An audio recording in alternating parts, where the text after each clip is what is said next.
Hello दोस्तों, क्या आप लोग भी कोई ऐसी इनकम जनरेट कर रहे हो जो बिना टीडीएस के आपके बैंक में रिसीव हो रही है?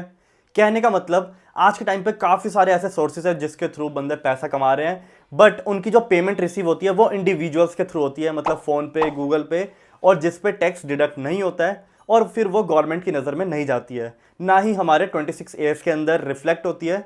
जिसकी वजह से क्या होता है, हम आईटीआर में भी उस इनकम को नहीं दिखाते और अपना टैक्स सेव कर लेते हैं।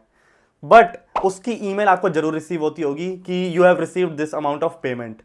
तो अब गवर्नमेंट जो है इन सारी इनकम को ट्रैक में लाने के लिए एक new income tax bill pass कर रही है जो एप्लीकेबल है 1 अप्रैल 2026 से। और उसमें इनकम टैक्स ऑफिसर को पावर दी गई है कि now they are allowed to get an access of your email, demat account, bank statement and social media. मतलब वो किसी चीज़ के लिए भी पूछ सकते हैं और आपकी इनकम को कैलकुलेट कर सकते हैं। अब आप सोच रहे होगे कि यार ये तो बहुत ही ज़्यादा, मतलब हम लोग फंस गए। ठीक है, मान लो कोई बंदा था जिसने 20 लाख रुपए कमाए पूरे साल में।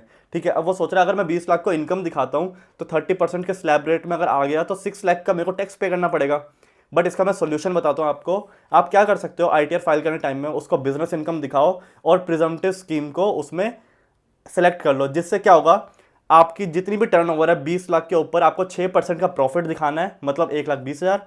फिर उसके ऊपर आपको टैक्स पे करना पड़ेगा, मतलब 1,20,000 के ऊपर आपको टैक्स पे करना पड़ेगा, ना कि 20 लाख के ऊपर। तो इस तरीके से आप टैक्स सेव कर सकते हो। अगर ऐसे और भी कोई अगर सॉल्यूशन चाहते हो तो आप मेरे को भी कांटेक्ट कर सकते हो। ठीक है, मैंने डिस्क्रिप्शन में अपना टेलीग्राम की आईडी दे दी है।